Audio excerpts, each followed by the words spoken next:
বহু পুরনো দিনের কথা, যখন মানুষ মন দিয়ে চিন্তা করত আর সম্পর্কের গভীরতা বুঝত।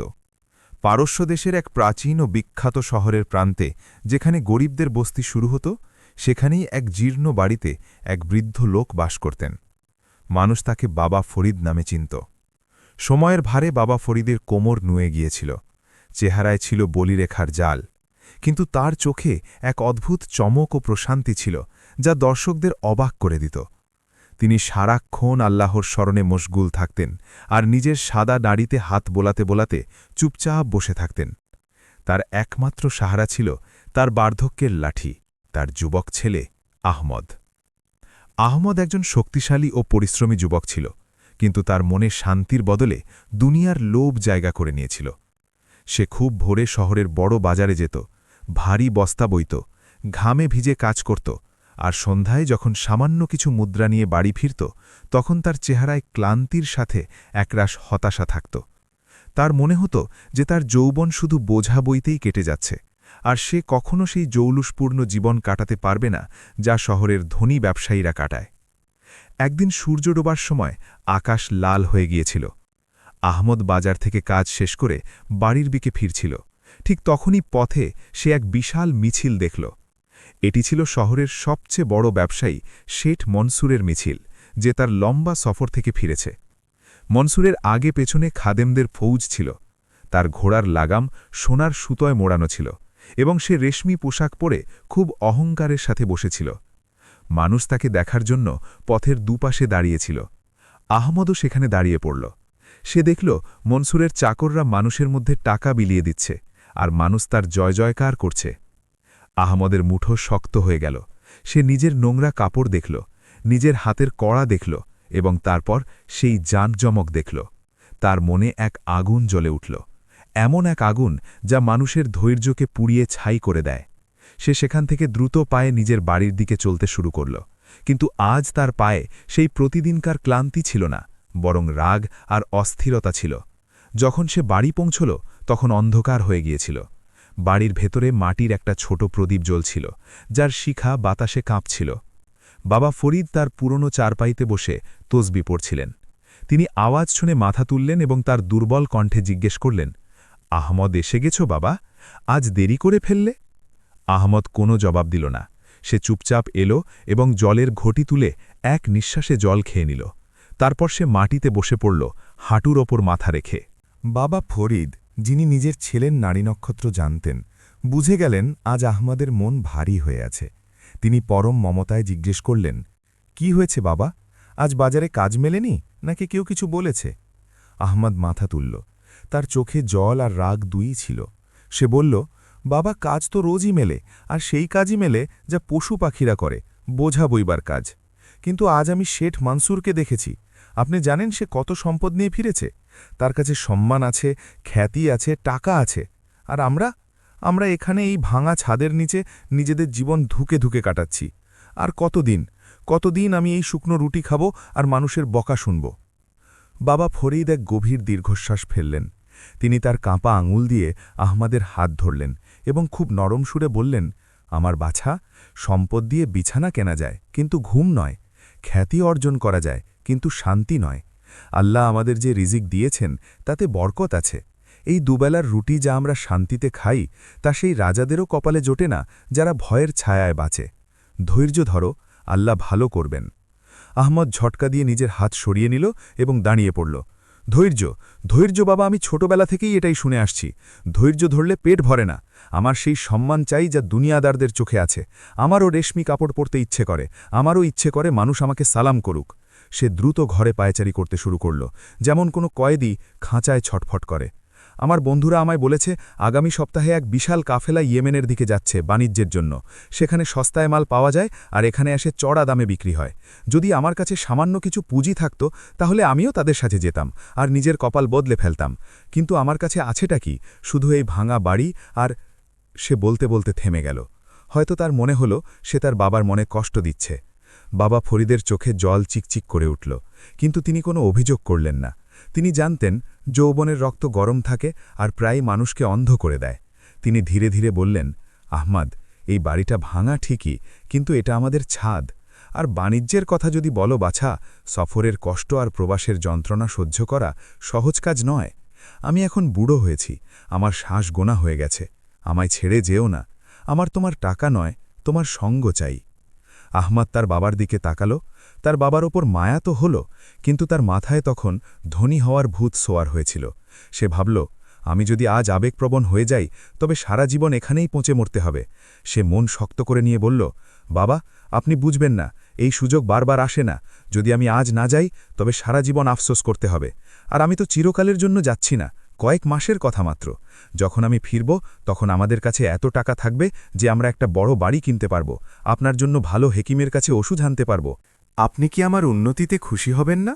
রাত গভীর হতে থাকল, আর বাবা ছেলের মাঝখানে নীরবতার এক দেয়াল দাঁড়িয়ে গেল। আহমাদ নিজের বিছানায় শুয়ে ঘুমানোর চেষ্টা করতে লাগল, কিন্তু তার চোখে সেই স্বপ্নগুলোই ঘুরছিল।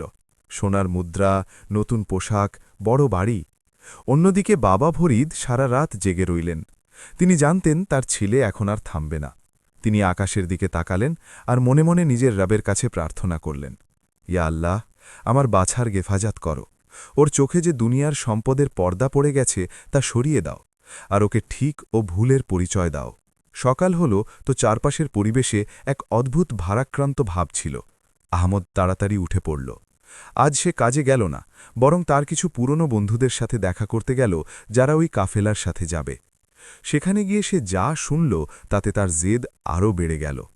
বন্ধুরা তাকে জানালো যে শুধু সামান্য কিছু টাকার ব্যবস্থা করতে হবে, বাকিটা শুধুই লাভ। আহমাদ যখন বাড়ি ফিরল, তখন দুপুর হয়ে গিয়েছিল।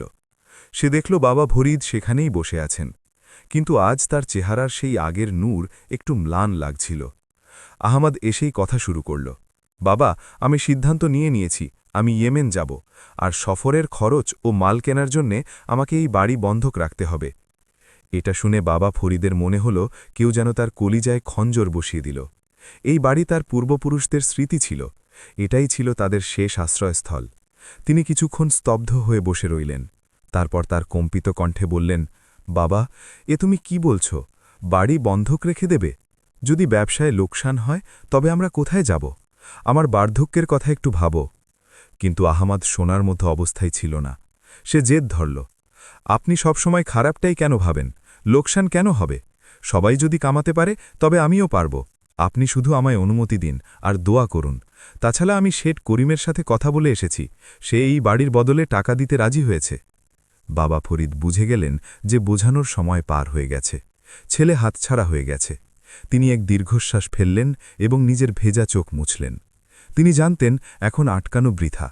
তিনি ভাবলেন, হয়তো হোঁচট খেয়েই ওর শিক্ষা হবে। খুব দুঃখী স্বরে বললেন, যদি তোমার খুশি এতেই হয় আহমদ, তবে যাও, কিন্তু মনে রেখো, বাবার সন্তুষ্টিতেই আল্লাহর সন্তুষ্টি থাকে। তুমি আমার মনে কষ্ট দিয়েছ, কিন্তু আমি বাবা, তোমায় অভিশাপ দিতে পারি না। যাও, নিজের শখ পূরণ করে নাও। আহমদ খুশিতে আত্মহারা হয়ে গেল। তার মনে হল সে কোনো বিশাল জয় পেয়ে গেছে। সে তার বাবার চোখে লুকিয়ে থাকা গভীর কষ্ট দেখতে পেল না। সে ওই একাকিত্ব দেখতে পেল না, যা এখন এই বাড়িতে প্রতিধ্বনিত হবে। সে তক্ষুনি বাইরে দৌড়ল, যাতে শেঠ করিমের থেকে টাকা নিয়ে সফরের প্রস্তুতি শুরু করতে পারে। সন্ধ্যা হতে হতে বাড়ির কাগজপত্র শেঠের কাছে চলে গেল, আর আহমদের পকেটে রূপোর মুদ্রার আওয়াজ হচ্ছিল। তার চোখে এখনই আমির হওয়ার স্বপ্ন নাচছিল। অথচ বাড়ির ভেতর এক বৃদ্ধ বাবা নিজের শূন্য হাত ছড়িয়ে খোদার দরবারে কাঁদছিলেন, নিজের জন্য নয়, বরং নিজের অবুঝ ছেলের জন্য, যে দুনিয়ার গোলকধাঁধায় হারিয়ে যাওয়ার জন্য তৈরি হয়ে দাঁড়িয়েছিল। রাতের শেষ প্রহরে আহম্মদ নিজের মালপত্র বাঁধল, একটা ছোট পোটলা কাঁধে নিল। কাফেলা বেরোনোর সময় হয়ে এসেছিল।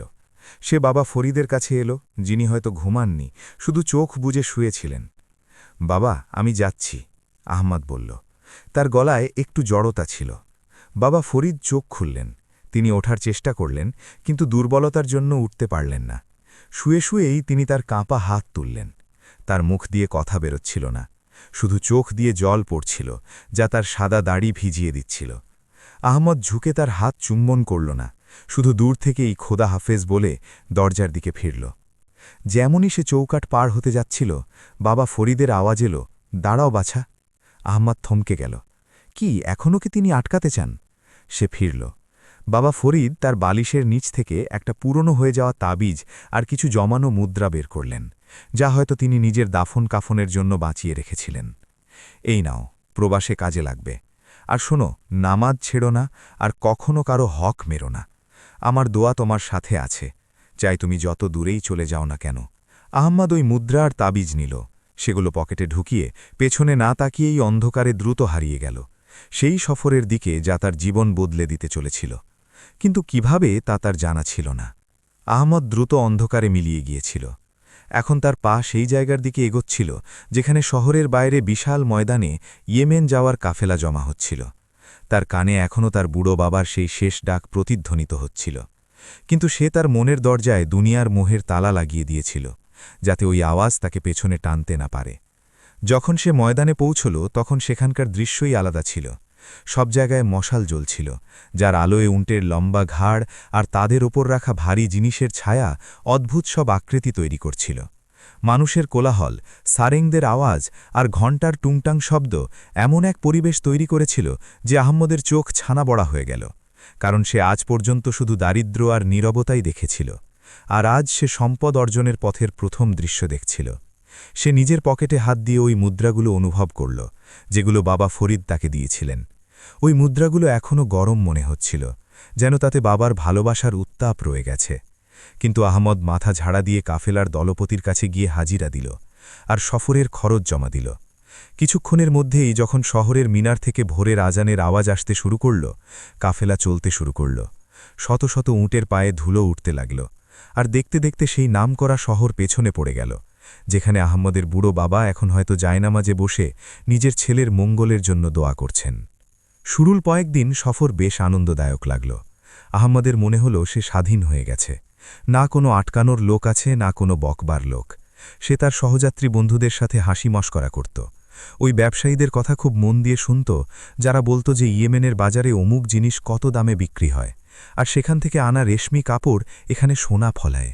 এই কথাগুলো আহমদের মনে লোভের এমন বীজ বুনে দিল যে সে এখন সব দিকে শুধু লাভ আর লাভ দেখতে পাচ্ছিল। কিন্তু কাফেলা যত সামনে এগোতে থাকল আর লোকালয় পেছনে পড়ে গেল, প্রকৃতি নিজের আসল রূপ দেখাতে শুরু করল। এখন তাদের চারপাশে দূর দূরান্ত পর্যন্ত শুধু বালি আর বালি। মরুভূমির নীরবতা এমন ছিল যা মনে ভয় জাগিয়ে দেয়। দিনে সূর্য আগুন ঝরাত, আর রাতে কনকনে হাওয়া হাড়ের ভেতরে ঢুকে যেত। আহমদ জীবনে কখনো এত পরিশ্রম করেনি। সে তো শুধু শহরে বোঝা বইত আর সন্ধ্যায় বাড়ি চলে আসত। কিন্তু এখানে মাইলের পর মাইল হাঁটতে হতো। তৃষ্ণায় গলা শুকিয়ে কাঠ হয়ে যেত, আর জলের এক এক ফোঁটা মহামূল্যবান মনে হতো। বহুবার যখন দুপুরের প্রখর রোদে সে ক্লান্ত হয়ে পড়ত, তখন তার নিজের বাড়ির ঠান্ডা ছাদের কথা মনে পড়ত। তার মনে পড়ত সেই মাটির কলসির কথা, যার জল পান করলে কলিজা জুড়িয়ে যেত। আর সবার ওপরে তার মনে পড়ত বাবা ফরিদের সেই চেহারা, যা তাকে দেখলেই হাসি ফুটে উঠত। এক রাতে কাফেলা এক পুরনো সরাইখানার কাছে থামল, যা নির্জন জায়গায় তৈরি ছিল। সবাই ক্লান্ত হয়ে ঘুমে ঢলে পড়েছিল, কিন্তু আহমদের চোখে ঘুম ছিল না। সে বালির ওপর শুয়ে আকাশের তারা দেখছিল, আর হঠাৎ তার মনে হল যে সে আজ সারাদিনে একবারও নামাজ পড়েনি। সফরের ক্লান্তি আর ব্যবসার কথায় সে এত মশগুল ছিল যে নিজের রবকে মনে করতে ভুলে গিয়েছে, সেই রব যার নামের তেসবিহ তার বাবা সারাক্ষণ পড়তেন। সে পকেট থেকে ওই তাবিজটা বের করল, যা বাবা ফরিদ দিয়েছিলেন। জ্যোৎস্না রাতে ওই পুরনো কাপড়টা খুব সাধারণ লাগছিল। তার মনে এক চিন্তা এলো যে সত্যিই কি একজন বৃদ্ধ মানুষের দোয়ায় এত জোর থাকে, নাকি এসব শুধু মন ভোলানো কথা। যদি দোয়াতেই কপাল বদলাত, তবে আজ আমরা এত গরিব হতাম না। এটিই ছিল প্রথম শয়তানি আঘাত, যা তার ঈমানের ওপর হল। সে ভুলে গেল যে দারিদ্র্য আর সচ্ছলতা তো আল্লাহর পক্ষ থেকে পরীক্ষা মাত্র। সে যখন এই চিন্তায় ডুবেছিল, তখনই তার কাছে এক লোক এসে বসল। এই লোক কাফেলার এক পুরনো সওদাগর, যার নাম ছিল কাসিম। কাসিমের চোখ শেয়ালের মতো ধূর্ত ছিল, আর গলায় মিষ্টতা ছিল। সে আহমদের হাতে তাবিজ দেখে হেসে বলল, হে যুবক, এখনও কি এসব পুরনো ধারণায় আটকে আছো? এই তাবিজ আর দোয়া সেখানে কাজ করে যেখানে মানুষ দুর্বল, কিন্তু ব্যবসায় শুধু বুদ্ধি আর সাহস কাজ করে। আমায় দেখো, আমি আমার জীবনে কত বিপদ নিয়েছি, আর আজ আমার কাছে এত মাল আছে যে আমি এই পুরো কাফেলাকে কিনে নিতে পারি। আহমদ তার কথায় প্রভাবিত হয়ে গেল। সে ভাবল, এই লোক কত বুদ্ধিমান, এটাই তো সেই জীবন যা সে চায়। কাসিম কথা এগিয়ে নিয়ে বলল যে সে আহমদের ভেতরে এক আগুন দেখতে পাচ্ছে। সে অন্য শ্রমিকদের মতো নয়, যদি সে তার সঙ্গ দেয় তবে তারা ইয়েমেন পৌঁছনোর আগেই বড় লাভ করতে পারবে। আহমাদ অবাক হয়ে জিজ্ঞেস করল, সেটা কিভাবে? কাসিম ফিসফিস করে বলল যে এই পথে সামনে এক বস্তি আছে যেখানে লোকগুলো খুব সহজ সরল। তারা তাদের সস্তা জিনিস দামি বলে বিক্রি করতে পারবে, আর তাদের থেকে দামি পাথর 20 দামে কিনে নিতে পারবে। শুধু একটু চালাকি দেখাতে হবে আর একটু মিথ্যে বলতে হবে যে এই মাল পারস্যের বাদশাহার খাজাঞ্চিখানার। আহমাদের বিবেক এক মুহূর্তের জন্য কেঁপে উঠল। তার কানে বাবার সেই কথা প্রতিধ্বনিত হল যে কখনো কারো হক মেরো না। কিন্তু কাসিমের বলা সম্পদের চমক ওই আওয়াজকে চাপা দিয়ে দিল। সে ভাবল, যদি সে তাড়াতাড়ি বড়লোক হয়ে যায় তবে ফিরে গিয়ে বাবাকে খুশি করে দেবে, তখন সব গুনাহ মাফ হয়ে যাবে। সে কাসিমের সাথে হাত মেলাল আর বলল সে তৈরি। পরের দিন সকালে যখন কাফেলা রওনা হল তখন আহমাদের ধরন বদলে গিয়েছিল। এখন সে তার পুরনো বন্ধুদের সাথে কম কথা বলত আর কাসিমের সাথে বেশি সময় কাটাত। তার চলন বলনে এক মিথ্যে অহংকার চলে এসেছিল। দুদিন পর সেই বস্তি এলো যেটির কথা কাসিম বলেছিল। সেখানকার লোকগুলো সত্যিই খুব সহজ সরল দেহাতি ছিল। কাসিম আর আহমদ মিলে তাদের খুব বোকা বানালো। তারা সাধারণ কাপড়কে রাজকীয় পোশাক বলে বিক্রি করল আর ওই গরিবদের মেহনতের টাকা ঠকিয়ে নিল। যখন বিকেলে তারা সেখান থেকে বের হলো তখন আহমদের পকেট ভর্তি ছিল। সে প্রথমবার বিনা পরিশ্রমে এত টাকা পেয়েছিল আর তার খুশির সীমা ছিল না। তার মনে হলো এটাই আসল সাফল্য। কিন্তু তার জানা ছিল না যে হারাম লোকমা মানুষের মনকে কালো করে দেয়। রাতে যখন সে ঘুমাতে গেল তখন সে এক ভয়ানক স্বপ্ন দেখল। সে দেখল তার বাড়ি আগুনের লেলিহান শিখায় ঘেরা আর বাবা ফরিদ ওই আগুনের মাঝে দাঁড়িয়ে তাকে ডাকছেন। কিন্তু আহমাদের পা মাটিতে গেঁথে গিয়েছে আর সে নড়তে পারছে না। সে ধড়ফড় করে উঠে বসল। তার পুরো শরীর ঘামে ভিজে গিয়েছিল আর শ্বাস ফুলে উঠেছিল। কাসিম পাশেই শুয়ে নাক ডেকে ঘুমাচ্ছিল। আহমদ জল খেল আর নিজের মনকে সান্ত্বনা দিল যে এটা শুধু সফরের ক্লান্তি আর নতুন জায়গার প্রভাব, এর বাস্তবতার সাথে কোনো সম্পর্ক নেই। সফর চলতে থাকল আর দিনগুলো সপ্তাহে বদলে গেল। আহমদের মন ধীরে ধীরে শক্ত হয়ে যাচ্ছিল। এখন তার নামাজ ছাড়তে কোনো কষ্ট হতো না আর মিথ্যে বলতেও কোনো লজ্জা লাগত না। সে ভুলে গিয়েছিল যে তার সুরক্ষা তার হাতের পেশির জোর নয়, বরং ওই বৃদ্ধ বাবার দোয়া করছে যাকে সে পেছনে ফেলে এসেছে। একদিন কাফেলা এক অত্যন্ত বিপজ্জনক এলাকায় ঢুকতে যাচ্ছিল যাকে ওয়াদিয়ে শারাব বলা হতো। এটি 2 পাহাড়ের মাঝখানে এক সরু পথ যেখানে প্রায়ই ডাকাতরা লুকিয়ে থাকত আর যেখানে আবহাওয়া মুহূর্তের মধ্যে বদলে যেত। কাফেলার দলপতি সবাইকে নির্দেশ দিল যে আজকের রাত তাদের না থেমে এই উপত্যকা পার করতে হবে। কেউ যেন পেছনে না পড়ে আর নিজের মালের হেফাজত নিজেই যেন করে। মানুষের চেহারায় ভয় পরিষ্কার দেখা যাচ্ছিল, কিন্তু আহমাদ যে এখন তার নতুন উপার্জিত টাকা আর কাসিমের সঙ্গের নেশায় ছিল, সে এই বিপদকে ঠাট্টা মনে করল। সে কাসিমকে বলল, এই লোকগুলো কত ভীতু, আমাদের কাছে তলোয়ার আছে, আমরা যুবক, কোনো ডাকাত আমাদের কি ক্ষতি করবে? কাসিম হেসে বলল, একেবারে ঠিক বলেছ, ওরাই ভয় পায় যাদের হারানোর কিছু আছে, আমরা তো সিংহের মতো যাব। সূর্য ডোবার সাথে সাথেই কাফেলা ওই সরু উপত্যকায় ঢুকল। দুপাশের উঁচু উঁচু কালো পাহাড়, এমন লাগছিল যেন রাক্ষস দাঁড়িয়ে আছে। হাওয়ায় এক অদ্ভুত আওয়াজ ছিল। অন্ধকার এত ঘন ছিল যে হাতের কাছে হাত দেখা যাচ্ছিল না। হঠাৎ আবহাওয়া মোড় নিল, প্রবল ঝড় বইতে শুরু করল আর বালির তুফান উঠে দাঁড়াল। উটগুলো ঘাবড়ে গিয়ে এদিক ওদিক দৌড়াতে লাগল আর মানুষের মধ্যে হুড়োহুড়ি পড়ে গেল। দলপতি চিৎকার করতে থাকল, সবাই একসাথে থাকো। কিন্তু তুফানের আওয়াজে তার ডাক চাপা পড়ে গেল। এই বিশৃঙ্খলের মধ্যে আহমেদের উট ক্ষেপে গেল আর রাস্তা ছেড়ে পাথরের দিকে দৌড়াল। আহমেদ সেটাকে নিয়ন্ত্রণ করার অনেক চেষ্টা করল, কিন্তু সব বৃথা। সে কাফেলা থেকে বিচ্ছিন্ন হয়ে গেল।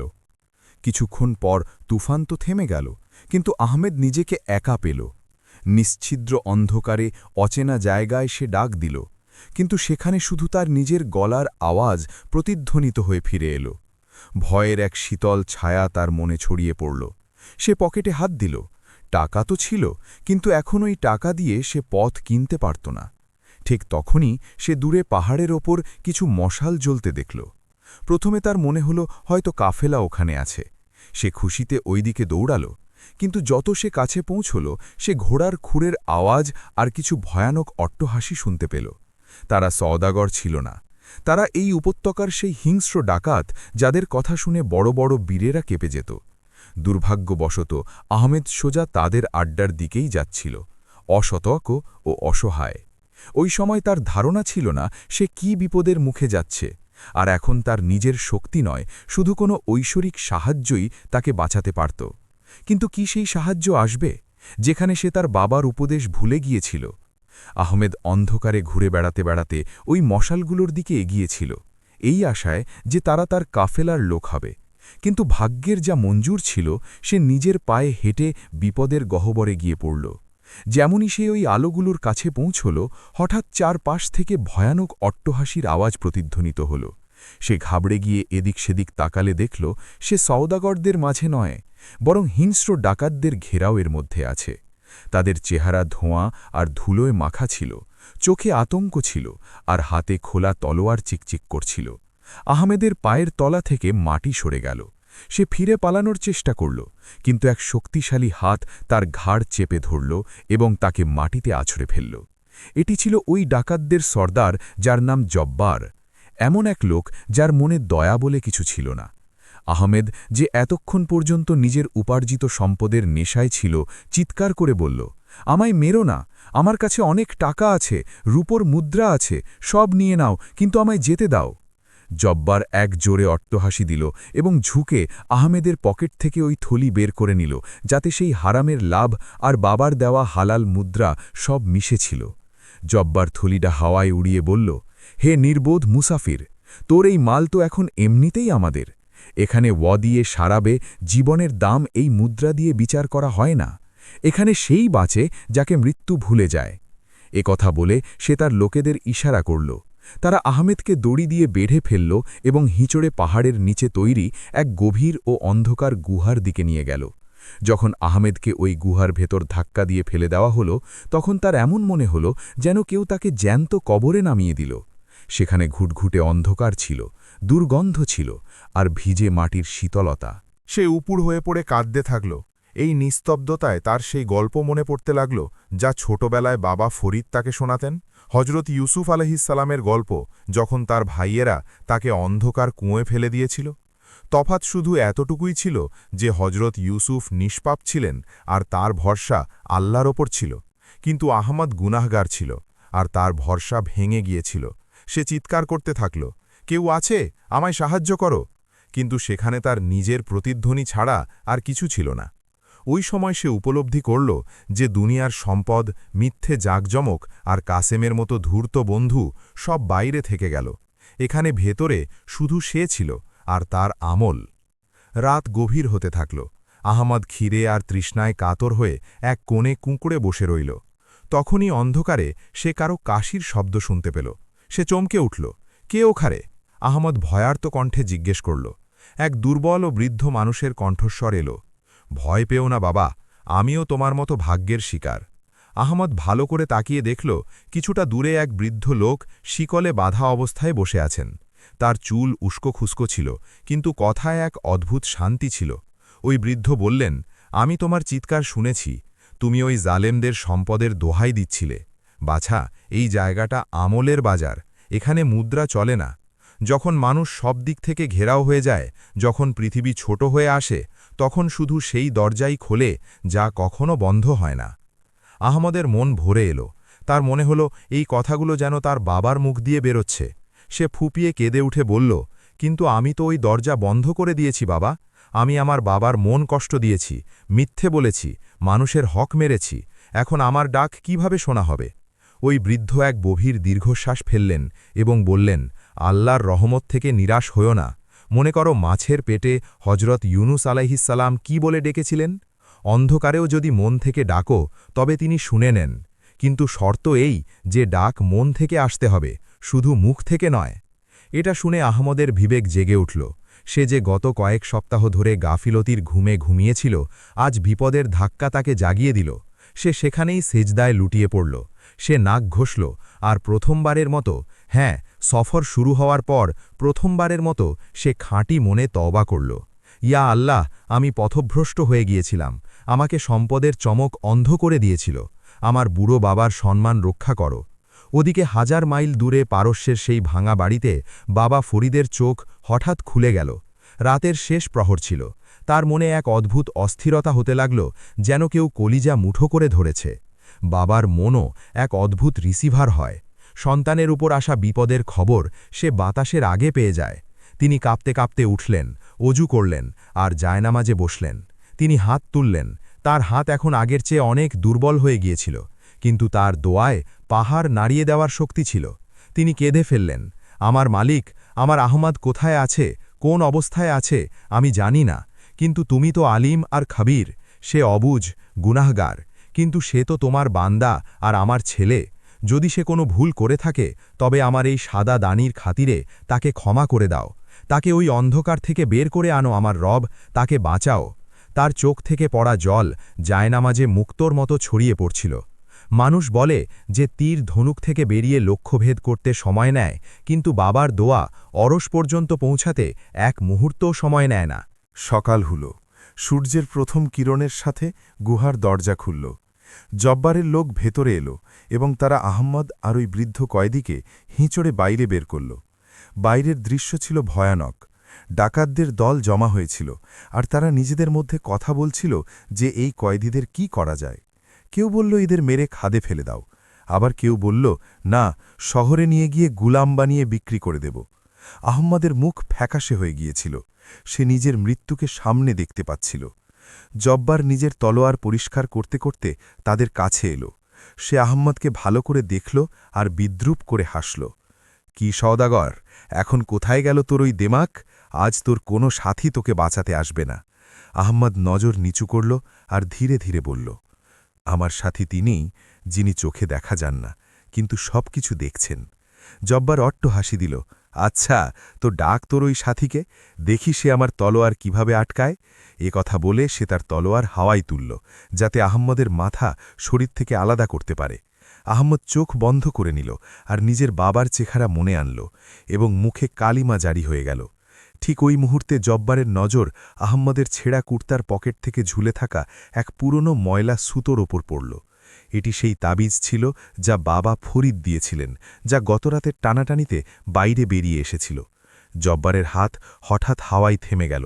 তলোয়ার নিচে নামার বদলে সেখানেই জমে গেল। জব্বার ওই মোহর দেখল, আর তার চেহারা, যা সব সময় রাগে লাল থাকত, হঠাৎ সাদা হয়ে গেল। সে কাঁপা গলায় জিজ্ঞেস করল, এই জিনিস তুই কোথায় পেলি? বল, এই তাবিজ কার? আহম্মদ অবাক হয়ে গেল। সে ভয় পেয়ে জবাব দিল, এটি আমার বাবার। তিনি সফরে আসার সময় আমায় দিয়েছিলেন। জব্বার তলোয়ার ফেলে দিল এবং আহম্মদের কাছে গিয়ে তার চেহারা খুঁটিয়ে দেখতে লাগল, যেন সে কোনো পুরনো ছবি চেনার চেষ্টা করছে। তোর বাবার নাম কি? কোথায় থাকেন তিনি? জব্বারের গলায় এখন আর হুমকি নয়, বরং এক অদ্ভুত অস্থিরতা ছিল। তার নাম ফরিদ, বাবা ফরিদ। আমরা পারস্য শহরের প্রান্তে থাকি, আহমদ জবাব দিল। নাম শুনতেই জব্বার 2 কদম পিছিয়ে গেল। তার কপালে ঘাম জমে গেল। সব ডাকাত অবাক হয়ে তাদের সর্দারকে দেখছিল, যে আজ পর্যন্ত কারো ওপর মায়া করেনি। সে এক সাধারণ তাবিজ আর নাম শুনে এত ঘাবড়ে গেল কেন? জব্বার এক দীর্ঘশ্বাস ফেলল। তার চোখে অতীতের ছায়া ফুটে উঠতে লাগল। মনে হচ্ছিল কোনো খুব পুরনো গল্প, কোনো চাপা থাকা সত্যি আজ বহু বছর পর মাটি ফুঁড়ে বেরিয়ে এসেছে। সে ঘুরে তার লোকেদের বলল, এই ছেলেকে ছেড়ে দাও, ওর হাত খুলে দাও। সবাই হতবাক হয়ে গেল। এক ডাকাত এগিয়ে এসে বলল, সর্দার, এ কি বলছেন? এই শিকার আমাদের হাতে এসেছে, একে এভাবে যেতে দেবেন? জব্বার গর্জে উঠে বলল, আমি বলেছি একে খুলে দাও। যদি এই ছেলের এক চুলো ক্ষতি হয়, তবে আমি তোদের সবার মাথা উড়িয়ে দেব। তারপর সে আহমদের দিকে ফিরল। তার চোখে এখন রক্তের বদলে আর্দ্রতা ছিল। সে ধীরে ধীরে বলল, হে ছেলে, তুই জানিস না তুই কার ছেলে, আর এই তাবিজ মহজ একটা কাপড় নয়। যদি আজ এটি তোর গলায় না থাকত, তবে আমার হাত তোর রক্তে রাঙানো থাকত, আর আমি কিয়ামত পর্যন্ত নিজেকে ক্ষমা করতে পারতাম না। আহমদ মূর্তির মতো দাঁড়িয়েছিল। সে বুঝতে পারছিল না যে এই তাবিজ আর তার গরিব বাবার সাথে এই জালেম ডাকাতের কি সম্পর্ক থাকতে পারে। বাবা ফরিদ কি শুধু এক সাধারণ মজুর ছিলেন, নাকি তার জীবনের এমন কোনো রহস্য ছিল যা তিনি আজ পর্যন্ত নিজের ছেলের কাছে লুকিয়ে রেখেছিলেন? জব্বার আহমদের হাত ধরল এবং তাকে সম্মানের সাথে নিজের তাঁবুর দিকে নিয়ে যাওয়ার ইশারা করল। আয় আমার সাথে, তোর অনেক কিছু জানা বাকি আছে, আর শুকরিয়া কর তোর ওই বাবার, যার দোয়া আজ তলোয়ারের ধারকেও ঘুরিয়ে দিয়েছে। বাতাসের দিক বদলে গিয়েছিল। যে আহমদ কিছুক্ষণ আগে মৃত্যুর মুখে ছিল, এখন সে মেহমান হয়ে গেছে। কিন্তু প্রশ্ন এটাই ছিল যে বাবা ফরিদ আর এই ডাকাত সর্দারের মধ্যে কি সম্পর্ক ছিল, আর এই রহস্য খোলার পর আহমদের জীবন কি নতুন মোড় নিতে চলেছিল। সর্দার জব্বার আহমদের হাত ধরে তাকে নিজের তাঁবুর ভেতর নিয়ে গেল। এই তাঁবু বাইরে থেকে যতটা ভয়ানক ও সাধারণ লাগত, ভেতর থেকে ততটাই আরামদায়ক ও চমৎকার ছিল। মাটিতে দামি ইরানি গালিচা পাতা ছিল, দেওয়ালে পুরনো তলোয়ার ঝুলছিল, আর একদিকে সুরাহিতে শরবত রাখা ছিল।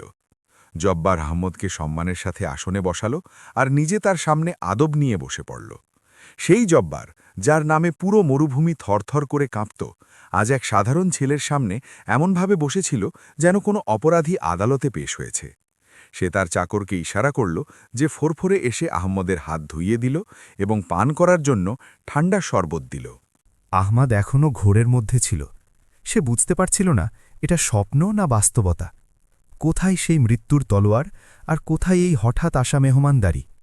জব্বার ওই পুরনো তাবিজটি নিজের হাতের তালুতে রাখল এবং অনেকক্ষণ গভীর দৃষ্টিতে সেটির দিকে তাকিয়ে রইল। যেন সেটি কোনো তাবিজ নয়, বরং তার ফেলে আসা অতীতের কোনো আয়না। তারপর সে এক দীর্ঘ ও ভারী নিঃশ্বাস ফেলল এবং বলল, হে নওজোয়ান, তুমি অবাক হচ্ছ তাই না, যে আমি ডাকাতদের সর্দার হয়েও তোমার সামনে কেন নুয়ে আছি?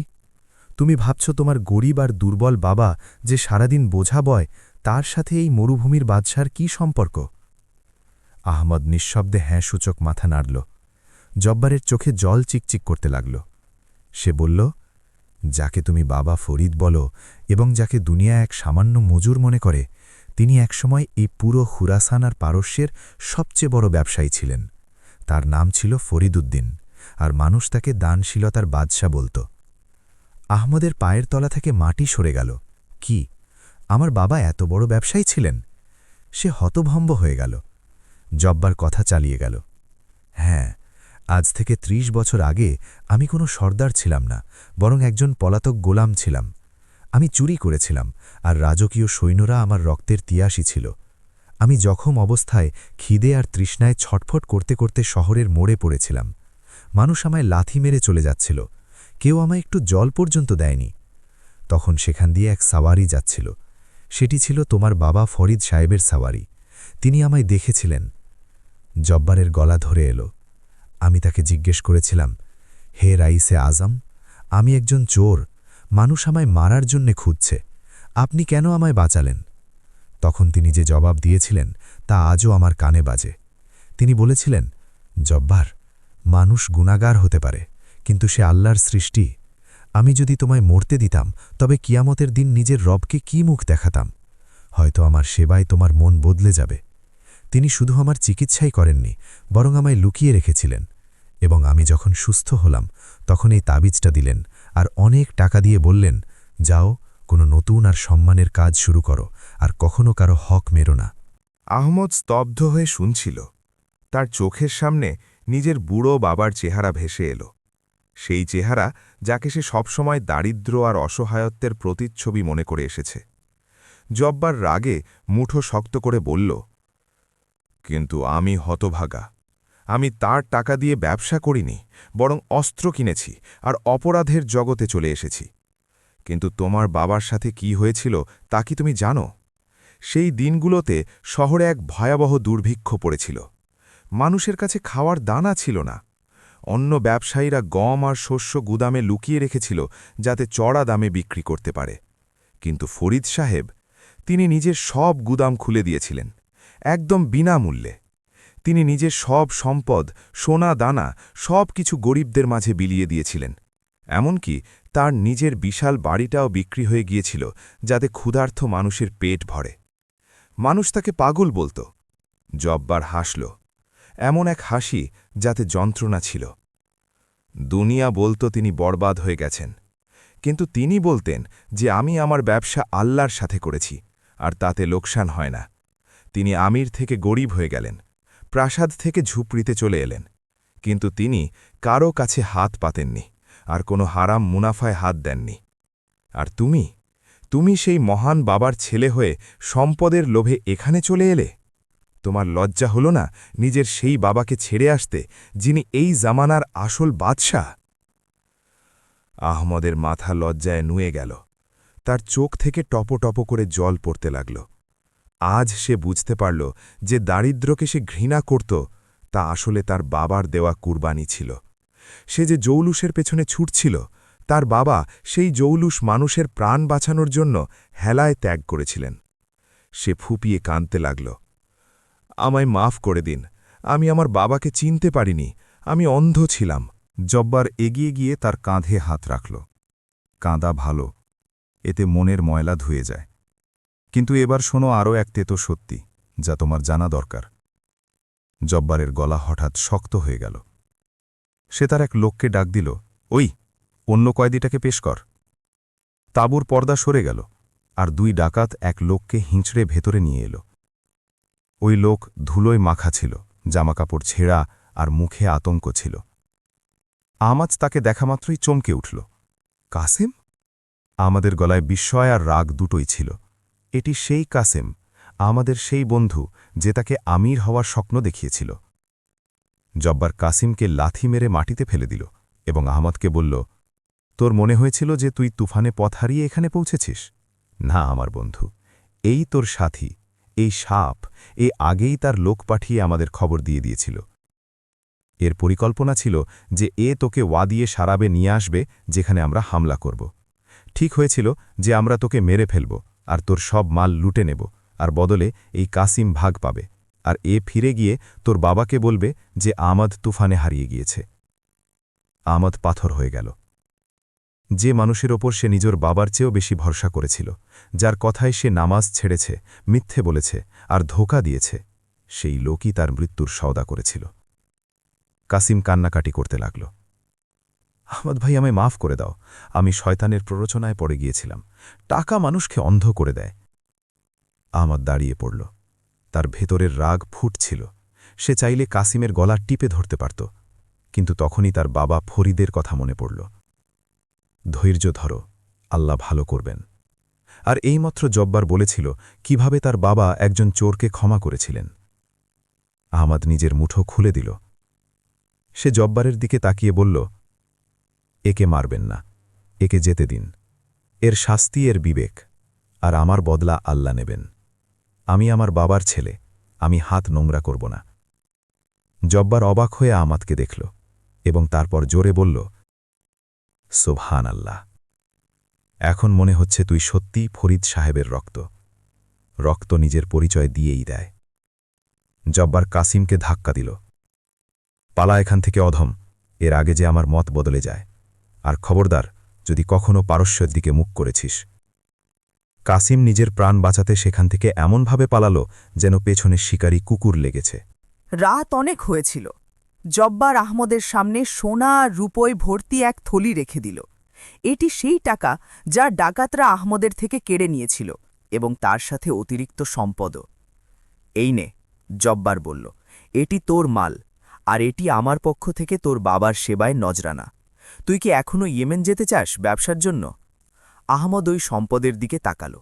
কয়েকদিন আগে এই সোনাই তার জীবনের লক্ষ্য ছিল, কিন্তু আজ এটি তার কাছে মাটির মতো মনে হচ্ছিল। সে মাথা নাড়ল। না সর্দার, আমার ইয়েমেন যেতে হবে না, আমার কোনো ব্যবসা করতে হবে না, আমার শুধু বাড়ি যেতে হবে। আমার বাবার মনে কষ্ট হয়ে আছে, আমি তার পা ধরে ক্ষমা চাইতে চাই। আমার ভয় হচ্ছে পাছে আমার পৌঁছনোর আগেই। তার গলা বুঝে এলো। জব্বার বলল, চিন্তা করিস না, আল্লাহ চাইলে তুই ঠিক সময় পৌঁছবি। কাল সকালে আমি আমার সবচেয়ে তেজ গতির ঘোড়া আর সাহসী সৈন্যদের সাথে তোকে বিদায় দেব। এই পুরো পথে কেউ তোর দিকে চোখ তুলে তাকাবে না, কারণ এখন তুই শুধু বাবা ফরিদের ছিলেই নস, জব্বারের পাতানো ভাইও। কিন্তু ভাগ্যের খেলা বড় বিচিত্র। আহমদ এখন ফিরে যাওয়ার জন্য ব্যাকুল ছিল। তার মনে হচ্ছিল সব ঠিক হয়ে গেছে, কিন্তু সে জানত না পারস্যে কি ঘটছিল। বাবা ফরিদের শরীর হঠাৎ খুব খারাপ হয়ে গিয়েছিল। তার শ্বাস নিতে কষ্ট হচ্ছিল, আর তিনি মৃত্যুশয্যায় পড়ে বারবার দরজার দিকে তাকাচ্ছিলেন। হেকিম জবাব দিয়েছিলেন। প্রতিবেশীরা বলছিল, বেচারা বুড়ো মানুষটা ছেলের অপেক্ষায় দম ছাড়বে। ওদিকে আহমদ পরের দিন খুব ভোরে ডাকাতদের আশ্রয় থেকে বেরোল। রাজকীয় কায়দায় দ্রুত গতির ঘোড়ায় চড়ে, কিন্তু পথ ছিল লম্বা আর সময় কম। কি এই সম্পদ আর শক্তির নতুন সাহারা আহমদকে সময়ে পৌঁছতে পারবে, নাকি বাবার দোয়ার আসল পরীক্ষা এখনও বাকি ছিল? পথে এমন এক বাধা আসতে চলেছিল যা ঘোড়া আর তলোয়ার দিয়ে নয়, বরং শুধু ঈমানের শক্তি দিয়ে দূর করা সম্ভব ছিল।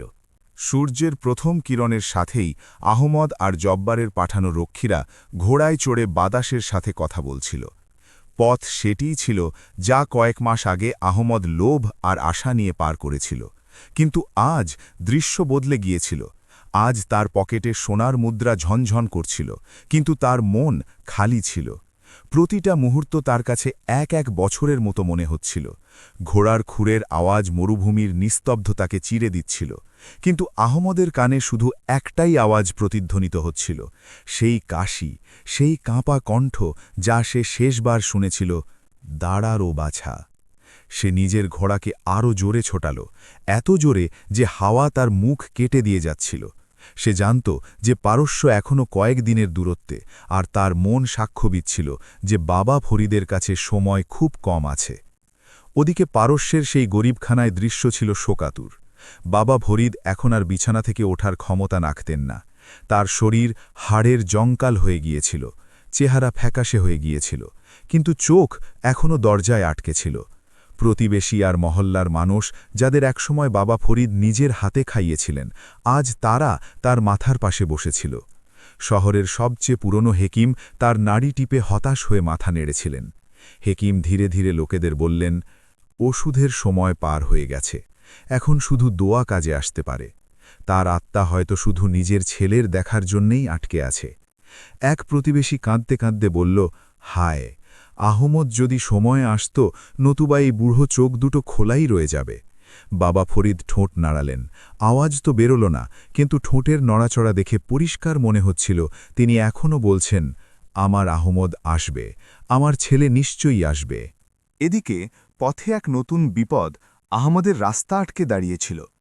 পারস্য পৌঁছনোর আগে হেলমন্দ নদী পড়ত, যা সাধারণত শান্ত থাকত, কিন্তু গত কয়েকদিন ধরে পাহাড়ে প্রবল বৃষ্টির কারণে সেটি খ্যাপা সিংহে পরিণত হয়েছিল।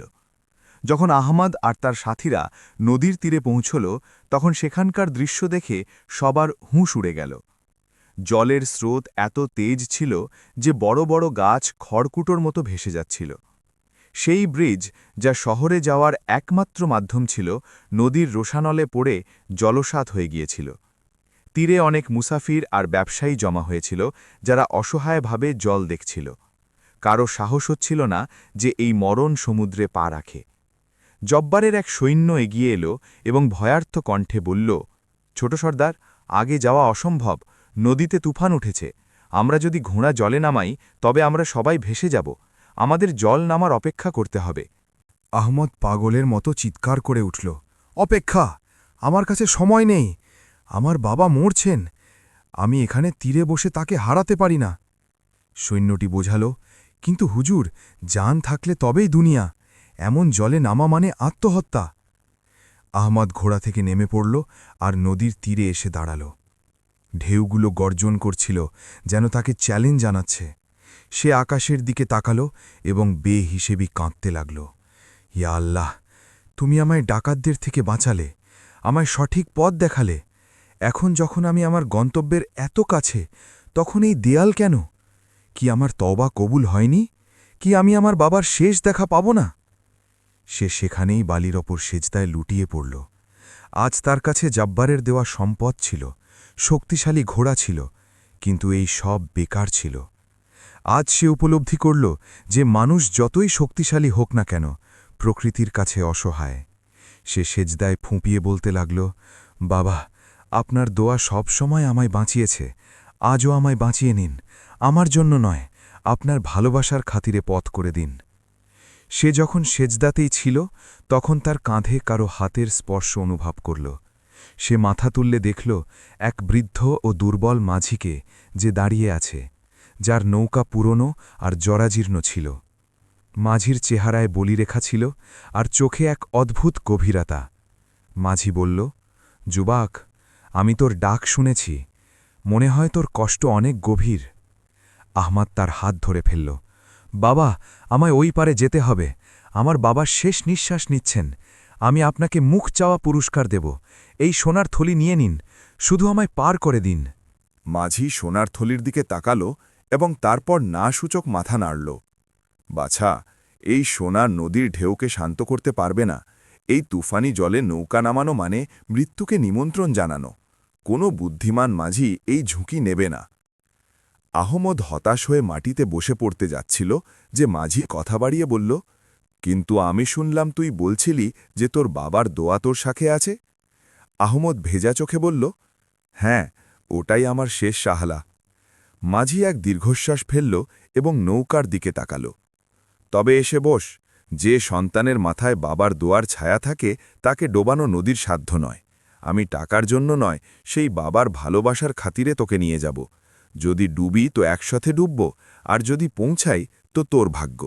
সৈন্যরা আটকাতে চাইল, কিন্তু আহমাদ কারো কথা শুনল না। সে ওই ছোট দোদল্যমান নৌকায় সাবার হল।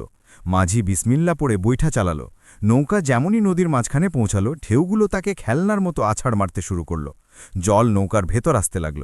একবার তো মনে হলো কোনো বিশাল ঢেউ তাদের গিলে নেবে। আহমাদ ভয় পাওয়ার বদলে ওই তাবিজটা নিজের মুঠোয় চেপে ধরল আর চোখ বন্ধ করে নিল। তার বাবার সেই বাক্যটি মনে পড়ল, আল্লাহ আমাদের যা রিজিক দিয়েছেন তাতে বরকত আছে। আজ সে বুঝতে পারল যে ওই বরকত শুধু খাবারে নয়, বরং জীবনের প্রতিটি শ্বাসে থাকে যদি নিয়ত সাফ হয়। মাঝি পুরো শক্তি দিয়ে নৌকা চালাচ্ছিল। তার বুড়ো হাতের রগ ফুলে উঠেছিল, ঘাম বৃষ্টির জলের সাথে মিশে যাচ্ছিল।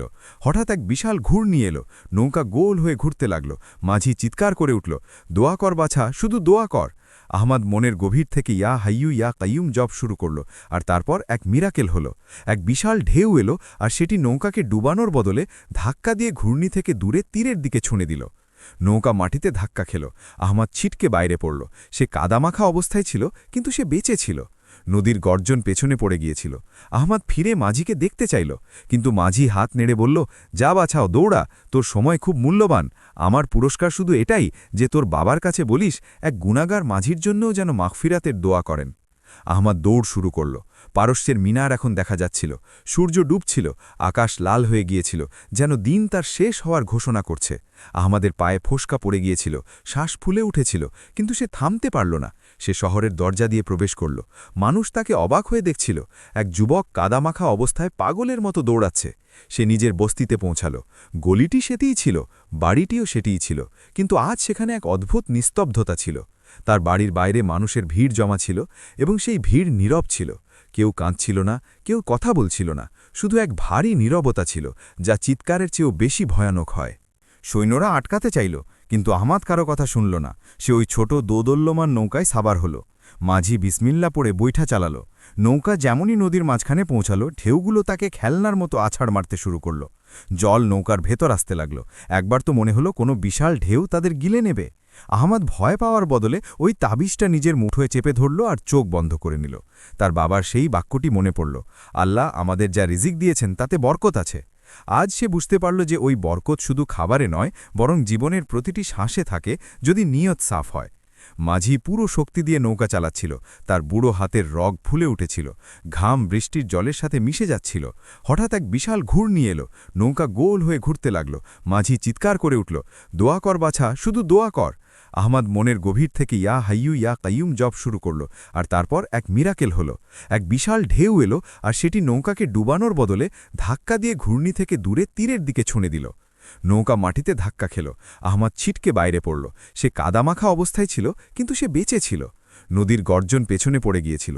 আহমাদ ফিরে মাঝিকে দেখতে চাইল, কিন্তু মাঝি হাত নেড়ে বলল, যা বাছাও, দৌড়া, তোর সময় খুব মূল্যবান।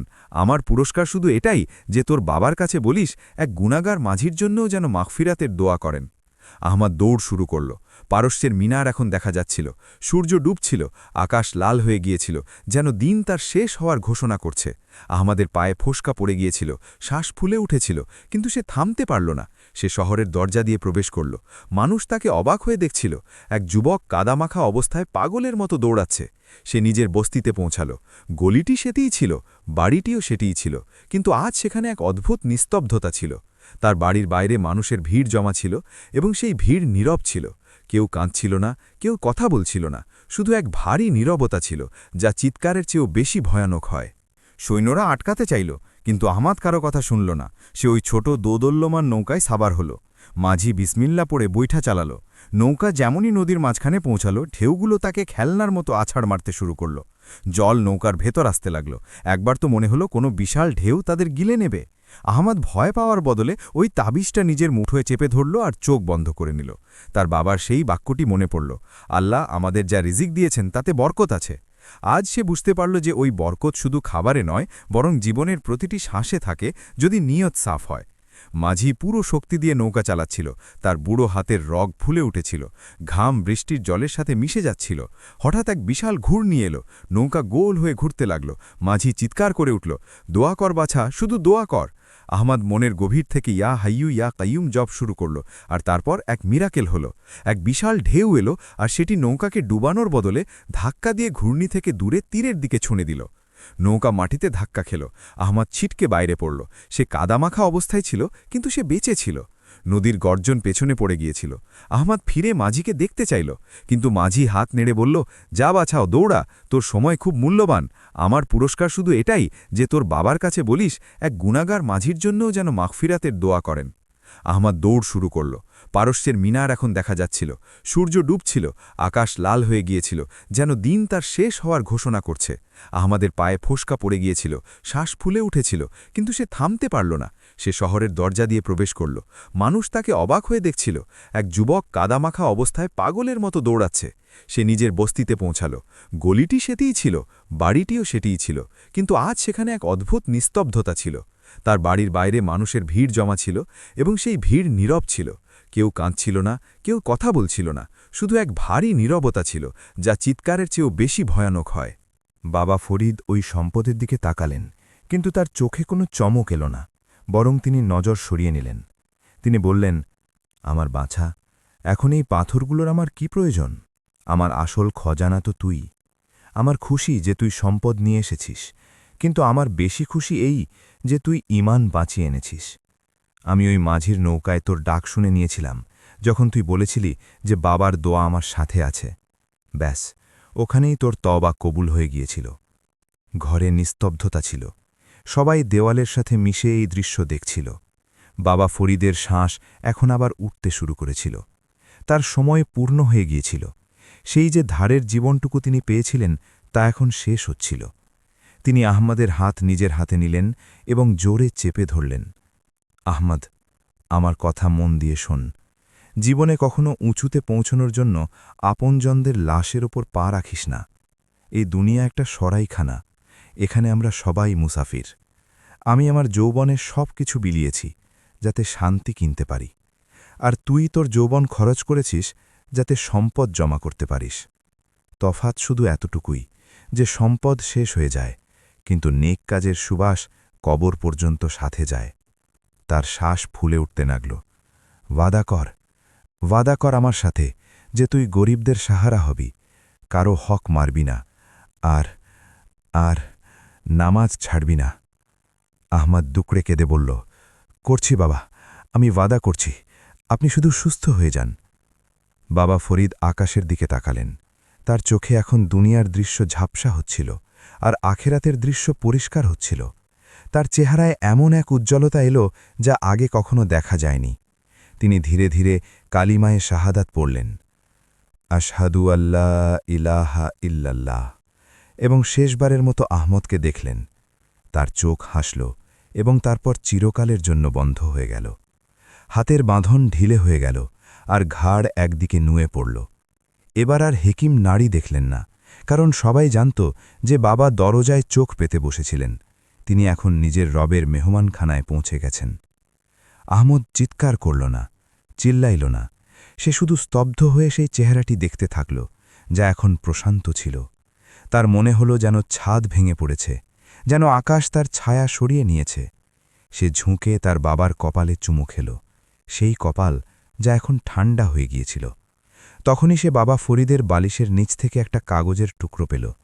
এটি সেই ওসিয়তনামা যা তিনি মরার আগে লিখেছিলেন। আহমদ কাঁপা হাতে সেটি পড়ল।